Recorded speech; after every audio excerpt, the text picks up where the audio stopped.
Γεια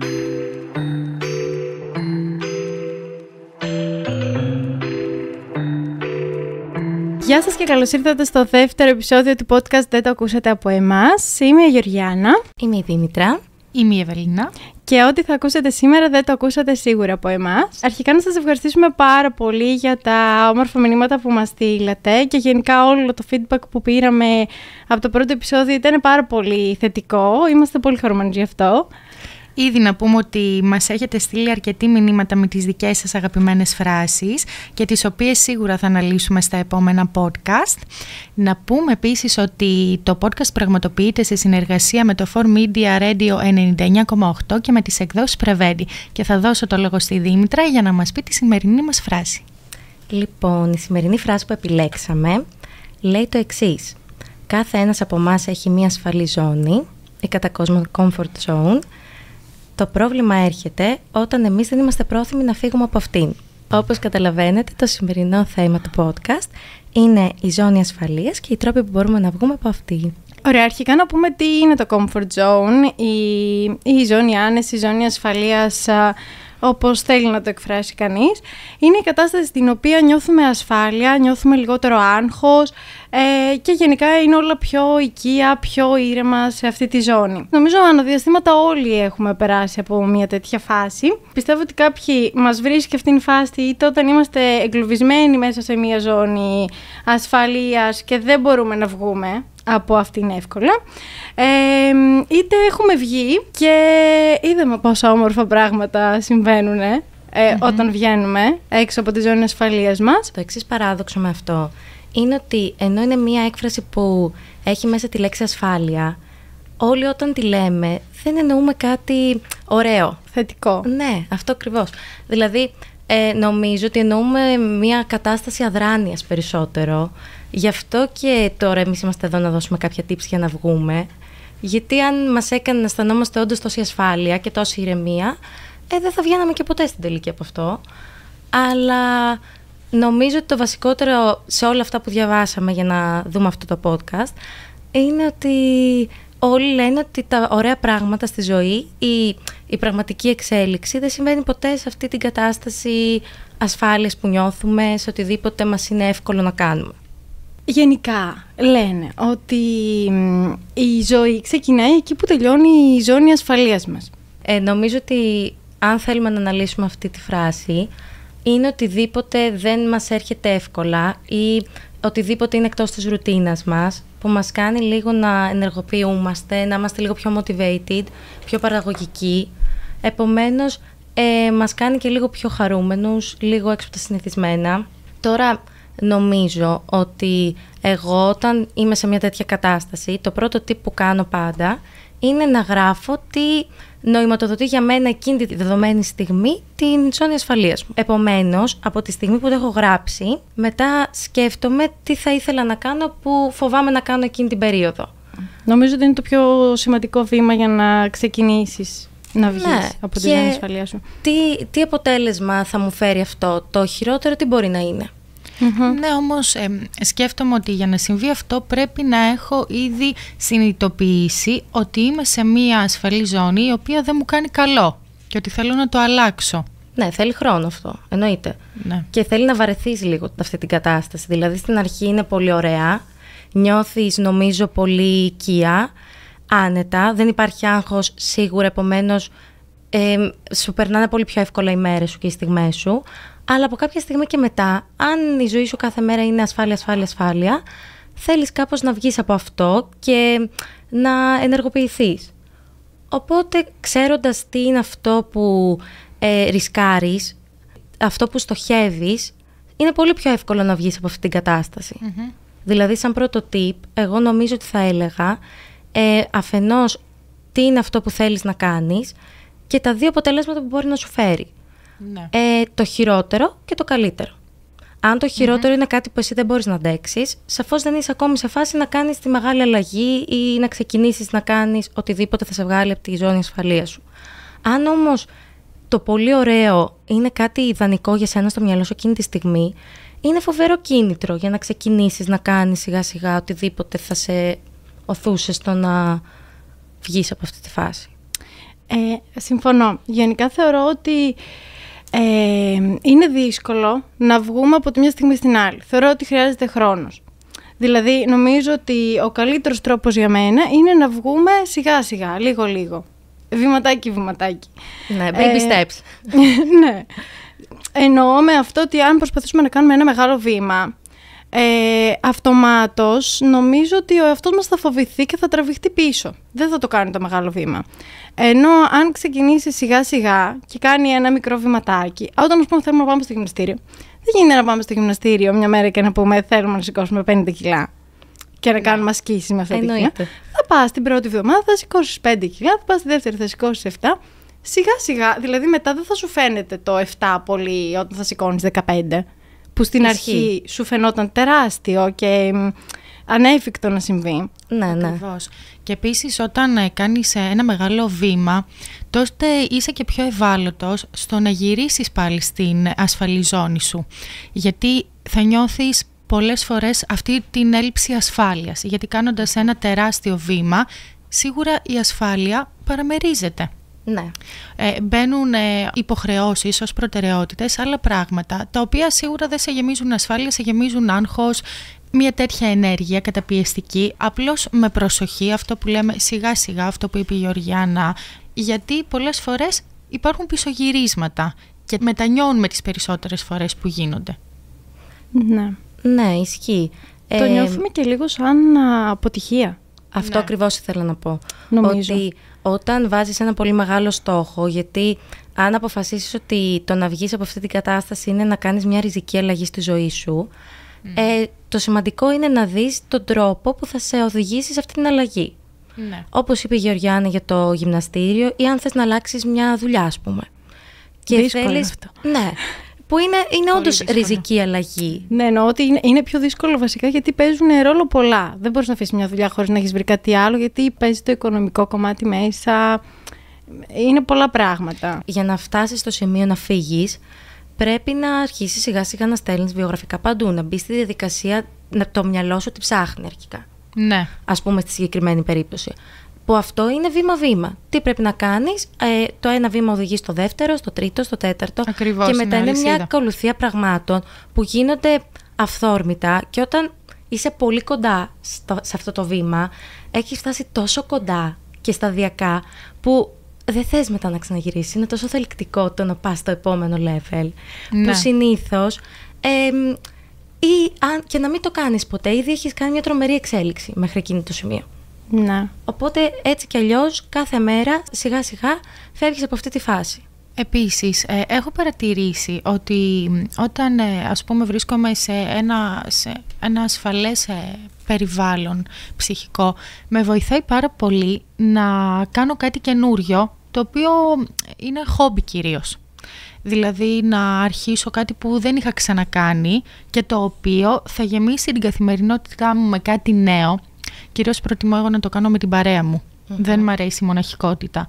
Αλλά σε γεμίζει με κάτι νέο, όπου κατευθείαν σε βγάζει από το ασφαλές περιβάλλον του και σε γεμίζει νέες εμπειρίες. Ναι, σου δίνει πάρα πολύ ωραία ενέργεια νομίζω. Και ξεκινώντας νέα χόμπι, οτιδήποτε και αν είναι αυτό, είτε είναι άθλημα, είτε είναι η φωτογραφία, είτε είναι να κάνεις hiking, τρέξιμο, είναι ένα challenge που βάζεις στον εαυτό σου και το πραγματοποιείς. Ναι. Και είναι και πολύ ωραίο στην τελική, γιατί σου δίνει και πάρα πολύ ωραίο συναίσθημα. Δεν είναι υποχρεωτικό. Ναι. Είναι το καλύτερο. Σαν extra tip θα έλεγα ότι αν δεν έχεις αποφασίσει να κάνεις μια πολύ μεγάλη αλλαγή και νιώθεις και βαλτωμένος, γιατί συνήθως αυτά τα δύο πάνε μαζί, και δεν έχεις το θάρρος, μπορείς να κάνεις κάτι απρογραμμάτιστο, το οποίο θα σου δώσει αυτή την παροδική βέβαια, αλλά πολύ ωραία αίσθηση ότι προσπαθείς ακόμη να επανέλθεις σε μια κατάσταση που σου άρεσε περισσότερο. Δηλαδή να πας σε ένα ταξίδι. Ναι. Το ταξίδι της τελευταίας στιγμής, να μην έχεις προγραμματίσει τίποτα, να μην έχεις το μυαλό σου να είναι πολύ πιο ήρεμο. Εγώ έχω παρατηρήσει ότι όσες φορές το έχω κάνει, το ευχαριστούμε πολύ περισσότερο. Το ότι πριν έχεις προγραμματίσει τα πάντα, που ναι, εγώ το θεωρώ πολύ φυσιολογικό, αλλά είναι πάλι κάτι που το περιμένεις. Επομένως, δεν σου δίνει την ίδια ευχαρίστηση με το να σηκωθείς μια μέρα, να στείλεις ένα μήνυμα στις φίλες σου και να πεις πάμε αύριο Αθήνα, πάμε αύριο Κρήτη. Καλά, Κρήτη δεν ξέρω αν είναι εύκολο, αλλά... Εύκολο είναι, εύκολο. Ναι. Και να φύγεις. Και απλά να βρεις τα ρούχα που θα πάρεις το προηγούμενο βράδυ, να κλείσεις τα εισιτήρια το μεσημέρι και απλά την άλλη μέρα να είσαι σε ένα νέο περιβάλλον. Αυτό από μόνο του σου δίνει τόσο ωραία αίσθηση ότι έκανες κάτι διαφορετικό. Εν τω μεταξύ τώρα, έτσι όπως τα λες, αυτή η ζώνη ασφαλείας, όταν τις πάμε, μου θυμίζει τη Γεωργιάνα. Άντε πάει. Δηλαδή νομίζω ότι είναι ο άνθρωπος όπου αν της πεις αύριο φεύγουμε για Μαρόκο, σου λέει φεύγουμε, κανένα πρόβλημα. Η Δήμητρα θα σου πει πώς. Έχουμε κλείσει εισιτήρια, έχουμε δει τι θα φορέσουμε. Το έκανε όμως. Το έχω κάνει. Πέρυσι στην Αθήνα. Το έχω κάνει. Ναι, έχουμε πάει στην Αθήνα. Γι' αυτό και λέω ότι είναι φοβερό συναίσθημα. Γιατί για μένα και για πολλούς άλλους σαν εμένα που το σκέφτονται πολύ περισσότερο, το να το προγραμματίζεις κάτι από πριν σου δίνει αφενός το χρόνο να τα κάνεις όλα στην εντέλεια. Οπότε πάει όλη η μαγεία. Και επίσης έχεις ένα μόνιμο άγχος ότι όλο αυτό που έχω προγραμματίσει 2 μήνες πριν δεν γίνεται να μην γίνει. Της τελευταίας στιγμής είσαι συμβιβασμένος με την ιδέα ότι δεν θα είναι όλα τέλεια. Και αυτό το ατελές στην τελική σου δίνει το πιο ωραίο συναίσθημα. Ή σε βγάζει από αυτή την κατάσταση πολύ πιο εύκολα από ότι να κάνεις τις αλλαγές που είπαμε πριν. Γιατί σε εκπλήσει, λες, έγινε τέλειο αυτό τελικά. Ναι, ή πήγε πάρα πολύ καλά αυτό. Δεν έχεις προσδοκίες βασικά, νομίζω, από την κατάσταση. Εν τω μεταξύ πάνω σε αυτό, είχα διαβάσει κάτι πάνω σε αυτό, το οποίο έλεγε ότι όταν περνάς πολύ χρόνο έξω από τη ζώνη ασφαλείας σου, συμβαίνουν 2 πάρα πολύ ωραία μαγικά πράγματα. Το πρώτο είναι ότι τραβάς ανθρώπους στο περιβάλλον σου, στη ζωή σου, που μπορούν να σε βοηθήσουν να επιταχύνεις την ανάπτυξή σου και να επιτύχεις τους στόχους σου πολύ πιο γρήγορα. Και νομίζω, Ευέλη, να σου συνέβη αυτό όταν βγήκες. Ενώ ότι σου ήρθαν στη ζωή σου πολύ καλοί συνεργάτες που σε βοήθησαν. Όντως, όταν βγήκα από το ασφαλές περιβάλλον μου, επιχειρώντας να ανοίξω κάτι δικό μου, δια μαγείας υπάρχει, καλά, εγώ πιστεύω και πολύ στη ροή των πραγμάτων, οπότε είχε απίστευτη ροή όλο το πράγμα. Ακόμα και τις στιγμές που είπα ότι σκέφτομαι να εγκαταλείψω, η ροή δεν με άφησε. Δηλαδή θα χτυπούσε ένα πολύ σημαντικό τηλέφωνο, θα ερχόντουσαν δίπλα μου πολύ σημαντικοί άνθρωποι, καταστάσεις, οπότε δεν με άφηνε να εγκαταλείψω. Γιατί τις στιγμές όπου ήθελα να εγκαταλείψω σκεφτόμουν πάρα πολύ το ασφαλές περιβάλλον που ήθελα να γυρίσω, το οποίο δεν ήταν καθόλου ασφαλές. Γιατί να πούμε ότι υπάρχουν πολλές περιπτώσεις όπου το ασφαλές μας περιβάλλον δεν είναι καθόλου ασφαλές περιβάλλον. Ναι. Πολλές φορές είναι ανασφαλές το περιβάλλον που εμείς θεωρούμε ότι είναι ασφαλές. Ακριβώς. Ανασφαλές είναι όμως για τους άλλους, λογικά. Ναι. Δηλαδή, αν το δει κάποιος απ' έξω, θα σου πει ότι αυτό το πράγμα δεν είναι υγιές. Ακριβώς. Αλλά για σένα εκείνη τη στιγμή είναι η πεπατημένη σου, είναι η ρουτίνα σου, δεν θέλεις να το αλλάξεις, γιατί συνήθως φοβάσαι το χειρότερο. Ακριβώς. Νομίζω αυτό είναι που μας οθεί όλους στο να μένουμε για πολύ καιρό σε αυτή την αδράνεια. Γιατί οτιδήποτε φέρει αλλαγή μπορεί να είναι είτε θετική είτε αρνητική. Ναι. Πρέπει να είσαι έτοιμος να πάρεις το ρίσκο και όταν έχεις πάρει πλέον το ρίσκο, αφενός το να γυρίσεις πίσω στο μυαλό σου είναι σαν αποτυχία, οπότε είναι ακόμη πιο δύσκολο, γεγονός που σε κάνει και πιο παραγωγικό, νομίζω. Δηλαδή και θες να γνωρίσεις περισσότερα άτομα και μπαίνεις στη διαδικασία συνέχεια να είσαι στο δρόμο, στο ψάξιμο για κάτι καλύτερο και επειδή ξέρεις τι έχεις ρισκάρει, δεν θέλεις να το αφήσεις εύκολα. Πρέπει να σε οθήσουν τα πράγματα να παραιτηθείς, νομίζω. Ναι, παιδιά, σίγουρα. Άπαξ και έφυγες από την ασφαλή ζώνη σου, νομίζω ότι γεμίζεις με τόσο πείσμα και ενέργεια, κάνεις τα πάντα για να μην ξαναγυρίσεις. Γιατί πραγματικά το θεωρείς μια προσωπική αποτυχία. Ναι, και μια προσωπική επιτυχία, έτσι. Αυτό ακριβώς. Εννοείται και βέβαια θα υπάρξουν στιγμές όπου θα λυγίσεις. Θα αναζητήσεις την ασφαλή ζώνη σου. Γιατί στην αρχή δεν είναι εύκολο να φτιάξεις μια ασφαλή ζώνη με καινούργια δεδομένα.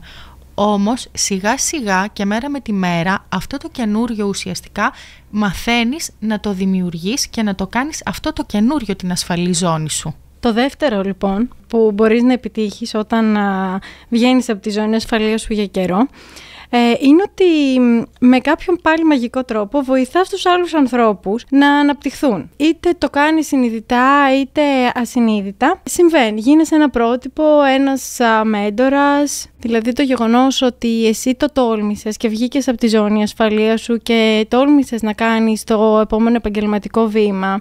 Σίγουρα μέσα στο περιβάλλον, είτε το φιλικό είτε το προσωπικό σου, οθείς άτομα, τους δίνεις το κίνητρο, τη διάθεση να πούν ότι ξέρεις κάτι, μπορώ να βγω κι εγώ και να τα καταφέρω. Κάτι πρέπει να αλλάξεις, ό,τι και αν είναι αυτό. Ακριβώς. Εντάξει, γενικότερα νομίζω ότι όλοι βγαίνουμε από τη ζώνη ασφαλείας μας επειδή θέλουμε να εξελιχθούμε και να επιτύχουμε κάτι. Όσο μένουμε σε αυτήν, δεν πρόκειται να εξελιχθούμε. Ναι. Ακριβώς, και δεν αφορά μόνο τα επαγγελματικά, αφορά και τις προσωπικές σχέσεις. Σίγουρα. Εννοείται, πάντα. Comfort zone είναι, φεύγω από τον comfort zone όταν πάω και να σπουδάσω. Δηλαδή ο φοιτητής το ζει πάρα πολύ αυτό. Το ότι ξαφνικά εγκαταλείπει το σπίτι του, το ασφαλές περιβάλλον όπου η μαμά θα έχει έτοιμο το φαγητό, θα έχει πλύνει τα ρούχα, θα υπάρχει αυτή η φροντίδα, αυτή η ασφάλεια. Ξαφνικά το να πάω εγώ μόνη μου σε ένα περιβάλλον, τα οποία πρέπει να τα κουμαντάρω πλέον όλα εγώ. Τα αλλάζεις όλα βασικά. Αλλάζεις πόλη, αλλάζεις σπίτι. Ανθρώπους, περιβάλλον, πας σε πανεπιστήμιο. Συναναστρέφεσαι ξαφνικά με νέο κόσμο, γιατί μέχρι πρότινος είχες τους ίδιους φίλους σε όλη την παιδική σου ηλικία. Οπότε αλλάζουν τα πάντα. Ναι. Είναι η πρώτη φορά νομίζω που βγαίνουμε έτσι τόσο έντονα από μια ζώνη ασφαλείας στη ζωή μας. Ναι, αλλά αυτό νομίζω ότι είναι το πιο χαρακτηριστικό παράδειγμα, ότι όταν προσπαθείς για πολύ καιρό και φτάνεις τόσο κοντά, δεν μπορείς να γυρίσεις πίσω. Δηλαδή, αν έχεις ένα χρόνο που διαβάζεις και το φαντάζεσαι, εγώ δηλαδή θυμάμαι ότι όταν δίνα Πανελλήνης είχα μπροστά στο κινητό μου wallpaper το Λευκό Πύργο. Αυτό έχω να σας πω. Και όταν έφτασα να βλέπω το Λευκό Πύργο, θα μου έλειπε η μαμά μου, εννοείται, το φαγητό της, τα πάντα, αλλά ήθελα τόσο πολύ αυτή την αλλαγή. Είχε γίνει το όνειρο. Ναι. Το ζούσες. Και απλά ήθελα να το ζήσω τόσο πολύ που ίσως γι' αυτό δεν μας φαίνεται comfort zone το προηγούμενο, γιατί το έχουμε κάνει τόσο μεγάλο στο μυαλό μας, αυτό το καλύτερο που θα έρθει, που το πρώτο εξάμηνο δεν είναι τόσο ωραίο, γιατί είναι όλα αυτά που είπες. Είναι οι καινούργιοι φίλοι. Εμένα τέλειο ήταν. Από την πρώτη μέρα. Όχι, διαφωνώ. Εγώ πήγα την πρώτη μέρα στη σχολή, γνώρισα 20 άτομα. Καταλαβαίνετε τι σημαίνει αυτό για μένα. Δεν ήθελα να γυρίσω στο σπίτι μου και να κλαίω. Μιλούσα με τις φίλες μου που όλες είχαν μία γνωστή από τη Λάρισα, μία φίλη από πριν και βγαίνανε από την πρώτη μέρα έξω και εγώ έβγαινα μόνη μου. Είχα χαθεί 3 φορές στη Θεσσαλονίκη. Υπάρχει άνθρωπος που χάνεται στη Θεσσαλονίκη, δεν ξέρω. Εγώ 3. Μία φορά κόντεψα να φτάσω στο αεροδρόμιο. Όλο ευθεία κάτω, λιμάνι. Με το λεωφορείο, το νυχτερινό, είχα κοντέψει να φτάσω στο αεροδρόμιο. Τους πρώτους 2 μήνες ερχόμουν κάθε Σαββατοκύριακο στη Λάρισα. Η μαμά μου με είχε ξαναϊοθετήσει. Οριακά πληρώναμε τζάμπα το σπίτι. Δεν ξέρω αν το άφησα το comfort zone εύκολα. Όχι, δεν το άφησα. Παρότι είχα το wallpaper, φανταστείτε να μην το είχα κιόλας. Όχι, εγώ το άφησα πολύ εύκολα. Ναι. Εσύ δεν έφυγες όμως. Ναι, δεν έφυγες από την πόλη. Ήσουν στο σπίτι σου, είχες τις φίλες σου, το μέρος που ήσουν. Τις φίλες μου δεν τις είχα. Εντάξει, τι, έφυγες από το σπίτι σου? Όχι. Ήσουν στη γειτονιά σου. Πήγα στο απέναντι. Έβγαινες. Μας δουλεύει. Ναι. Γιατί μας τα λες έτσι μεγαλεπίβολο και. Όχι, εννοώ επειδή το ξεκίνησες σχετικά με το πανεπιστήμιο, ότι πήγες την πρώτη μέρα και εγώ πήγα την πρώτη μέρα, γνώρισα, μετά βγήκα για καφέ με τα παιδιά, δεν είχα κάποιο. Πάντως και εγώ που σπούδασα Αθήνα, είμαι το εντελώς αντίθετο από τη Δήμητρα, δηλαδή. Εγώ παρακαλούσα να περάσω Αθήνα, οπότε όταν βγήκαν οι βάσεις και είδα Αθήνα δεν με ένοιαζε τίποτα άλλο και από την πρώτη μέρα ήταν τέλεια. Δηλαδή δεν με απασχόλησαν ούτε οι παρέες που ήρθαν πάρα πολύ γρήγορα, δεν με απασχόλησε τίποτα απολύτως, περνούσα υπέροχα. Με το φαγητό πώς τα πήγαινες? Τα πρώτα 2 χρόνια αδυνάτησα κιόλας. Γι' αυτό. Αυτό λέμε. Στα λόγια μας έρχεσαι. Έπεσε πείνα. Αλλά δεν με ένοιαζε. Γιατί ήμασταν όλοι σε μια τέτοια φάση. Δηλαδή θυμάμαι τη φίλη μου τη Βιβία που θα μέναμε σπίτι της, φιλιά στη Βιβίκα μου, θα μέναμε σπίτι της, θα μοιραζόμασταν το φαγητό, μετά θα ερχόταν σε μένα, θα μοιραζόμασταν φαγητό. Καλά, βασικά και να ζούσες μόνο με τόστ φοιτήτρια δεν είχες πρόβλημα. Ναι ρε παιδιά. Καλά, δεν ισχύει. Εγώ προκειμένου να βγω για ποτό, δεν με ένοιαζε. Πάντως μετά που ξαναγυρνούσαμε, δεν θέλαμε να ξαναγυρίσουμε στο comfort zone. Όχι. Και η φοιτητική ζωή δεν είναι comfort zone, να τα πούμε και αυτά, έτσι. Δηλαδή, κάθε μέρα έχεις και κάτι καινούργιο να αντιμετωπίσεις. Σαν Έλληνας φοιτητής. Πολλά. Ναι, αλλά κοιτάξτε τώρα που κατέληξα. Γι' αυτό για όλους μας είναι τόσο ωραία η περίοδος αυτή. Εγώ δεν θα την απομυθοποιήσω ποτέ.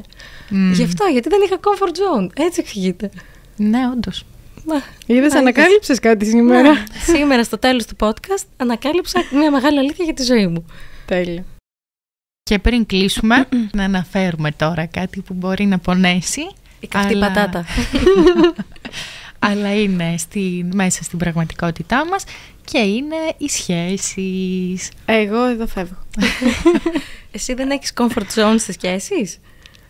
Γι' αυτό φεύγεις? Εγώ δεν θα ήθελα να τοποθετηθώ. Εσύ βγήκες από το comfort zone, γι' αυτό. Ας μην μιλήσεις τώρα. Δεν υπάρχει comfort zone. Στις σχέσεις είναι το πιο βασικό από όλα το ότι μπορεί να έχεις comfort zone, γιατί έχεις comfort αρχικά. Ναι. Οπότε έτσι κι αλλιώς από μόνο του είναι πάρα πολύ εύκολο να συμβεί. Επίσης, από κάποια στιγμή και μετά ξεχνάς και ότι υπάρχει πιθανότητα να αλλάξει αυτό.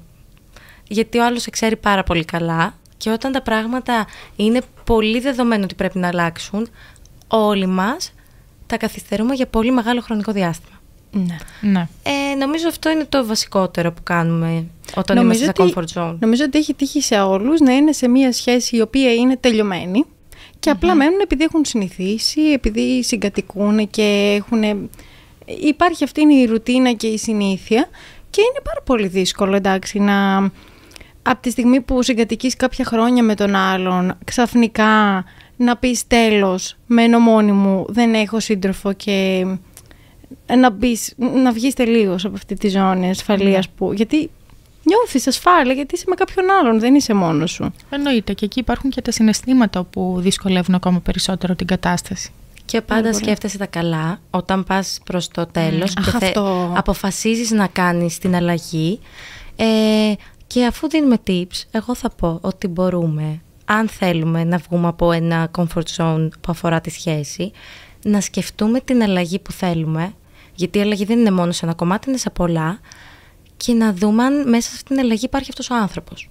Ναι. Δηλαδή, θέλω να πάω στην Αθήνα να δουλέψω μόνη μου. Σε ακολουθήσει.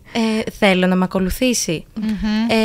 Να κάνεις ένα πλάνο στο μυαλό σου για το πώς θέλεις να είναι ο επόμενος χρόνος σου, και αν τα πρώτα 5 δεύτερα δεν σκεφτείς κάτι που να αφορά τον άνθρωπο που περνάς την καθημερινότητά σου μαζί, και ήδη εννοείται έχεις μπει στη διαδικασία να σκεφτείς ότι κάτι έχει αλλάξει μεταξύ σας, εκεί νομίζω ότι είναι πολύ κομβικό σημείο για να πεις ότι κάτι πρέπει να μείνει πίσω και σε αυτό το κομμάτι. Ναι.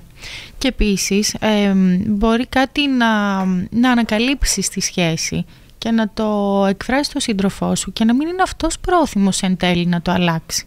Να μην αλλάξει το δικό του comfort zone. Ναι, ισχύει. Γιατί δεν είναι μόνο το δικό σου, είναι και το δικό του. Και μπορεί εκεί να αντιμετωπίσεις και το άλλαξες. Εγώ δεν σε γνώρισα έτσι. Ναι. Ισχύει.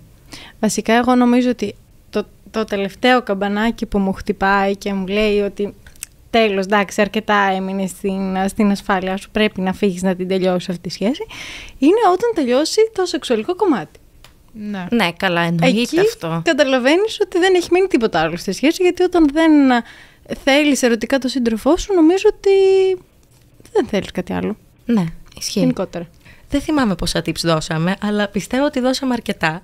Ναι. Γιατί χάθηκα με τη ροή της κουβέντας.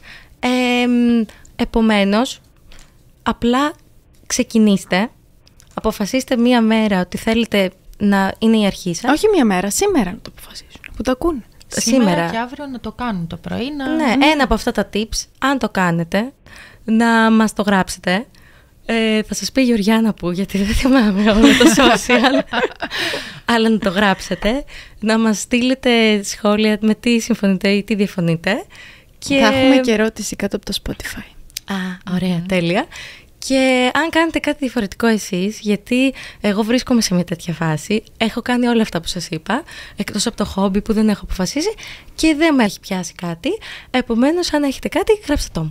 Επίσης, αν έχετε κάτι που έχετε βγει από το ασφαλές περιβάλλον σας και θέλετε να το δημιουργήσετε πάλι, γιατί δεν αντέχετε με τόσα ερεθίσματα, γράψτε το πάλι, πως δημιουργώ ένα ασφαλές περιβάλλον στα τόσα πολλά ερεθίσματα, θα μας χρησιμεύσει και αυτό. Ναι, επίσης αν θέλουν να μας γράψουν και δικά τους tips, να μας βοηθήσουν και εμάς και τους υπόλοιπους, εννοείται.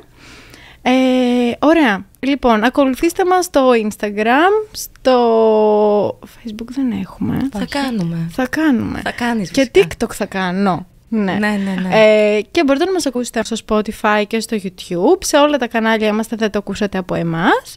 Οπότε περιμένουμε τα σχόλιά σας.